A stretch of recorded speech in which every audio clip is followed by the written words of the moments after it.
Esau's ass sideways. Go ahead. Because thou hast spoiled many nations, all the remnant of the people shall spoil thee, because of men's blood, and for the violence of the land of the city, and of all that dwell therein.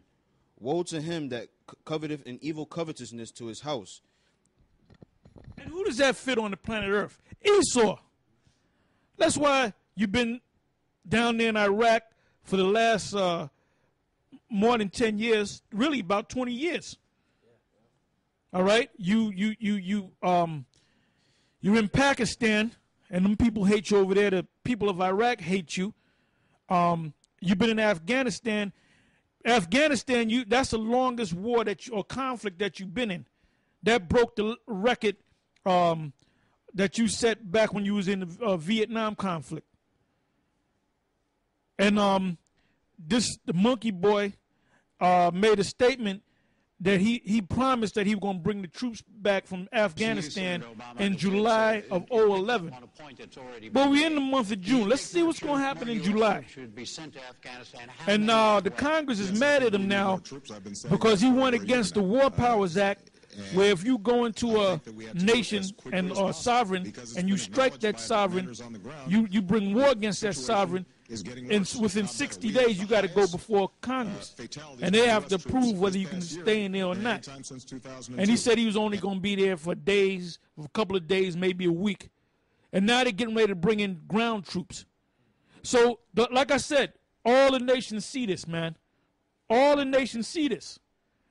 So now, instead of them waiting for you to come to their land, they're going to start coming at you. All right? Go ahead, I'll continue reading. This is Habakkuk 2:9. It says, Woe to him that coveteth an evil covetousness to his house, that he may set his nest on high, that he may be delivered from the power of evil. Thou hast consulted shame to thy house by cutting off many people, and hast sinned against thy soul. For the stone shall cry out of the wall, and the beam out of the timber shall answer it. Woe to him that buildeth a town with blood, and establish a city by iniquity. Behold, is it not of the Lord of hosts that the people shall labor in the very fire, and the people shall weary themselves for very vanity? For the earth shall be filled with the knowledge of the glory of the Lord, as the waters cover the sea. Woe unto him that giveth his neighbor drink, that puttest thy bottle to him, and makest him drunken also, that thou mayest look on their nakedness. Give me Revelation 17 and start from the top. So you being found out, Esau. Go ahead. Revelation chapter 17, verse 1. And there came one of the 7 angels which had the 7 vials, and talked with me, saying unto me, Come hither, I will show unto thee the judgment of the great whore that sitteth upon many waters, with whom the kings of the earth have committed fornication, and the inhabitants of the earth have been made drunk with the wine of a fornication. That's the drink that the brother was just reading about in Habakkuk. All right? That's that drink. In other words, we're going to bring you democracy. We're going to bring you this. We're going to bring you Christianity. We're going to show you the right way to live.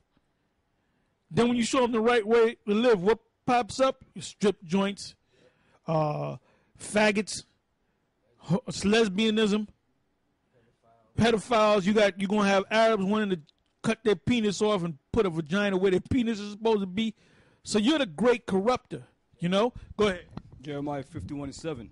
Babylon has been a golden cup in the Lord's hand that made all the earth drunken. The nations have drunken of her wine. Therefore, the nations are mad. So they're mad. They're upset right now. You don't have that much to rule. You're talking about who the next president going to be. You got to be out your damn mind. That's your pride. The pride of thine heart have deceived thee, thou that dwelleth in the cliffs of the rocks. All right, now let's go back to, it's going to take maybe a year to cover all the Revelation, boy, all these precepts. All right, let's go back to where we left off in Revelation. All right, go ahead. Revelation chapter 6, verse 10. And they cried with a loud voice, saying, How long, O Lord, holy and true, dost thou not judge and avenge our blood on them that dwell on the earth? So the ones that died in the Lord, they're saying, as soon as they go up to the spirit world, they're cursing out the Most High. They're like, look, Lord, we catching all kind of hell. You got faggots, you got all this madness. They're eating that garbage down there. They just killing our people. What you gonna do? When you gonna take this man out? But the Most High is subject to his word, and he's subject to his prophecies. Everything happens in time. All right, go ahead. Then it says, and white robes were given unto every one of them, and it was said unto them that they should rest yet for a little season, until their fellow servants also and their brethren should be killed as they were, should be fulfilled. It said, and I beheld when he had opened the sixth seal, and lo, there was a great earthquake, and the sun became black as sackcloth of hair, and the moon became as blood. And the stars of heaven fell unto the earth, even as a fig tree casteth their untimely figs. John, when he said he saw the stars falling from heaven, that represents those missiles coming down, because they look like talents, they look like hell, they look like stars, they look like figs falling from the tree when the wind comes along, because the figs would fall in the ark because it would go with the wind. So, you know, there were a lot of, but you have to be out there in the Middle East to see that, you know? Go ahead.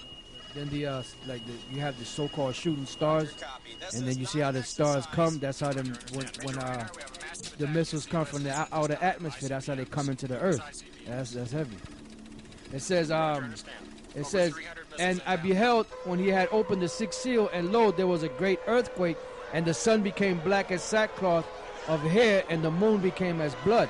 And the stars of heaven fell unto the earth, even as a fig tree casteth her untimely figs, when she is shaken of a mighty wind. And the heaven departed as a scroll when it is rolled together. That's that mushroom cloud. So when those stars fall from heaven and the figs fall from the tree, it's really talking about those missiles. He actually saw the missiles hitting America, and then what did he see directly after that?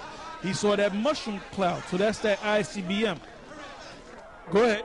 And every mountain and island were moved out of their places, and the kings of the earth, and the great men, and the rich men, and the chief captains, and the mighty men, and every bondman, and every free man, hid themselves in the dens and in the rocks of the mountains, and said to the mountains and rocks, fall on us, and hide us from the face of him that sitteth on the throne, and from the wrath of the Lamb.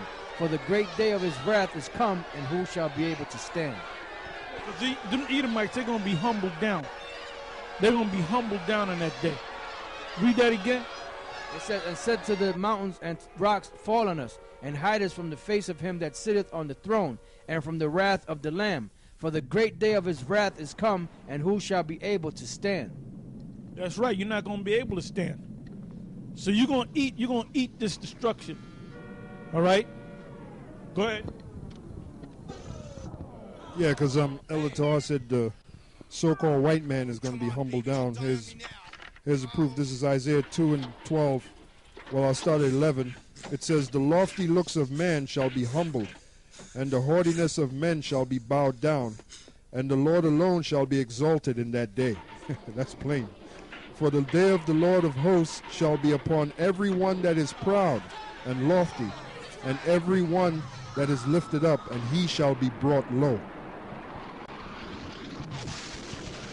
Give me Revelation, the 19th chapter, and start from the 10th verse. Revelation chapter 19, verse 10. And I fell at his feet to worship him, and he said unto me, See thou do it not,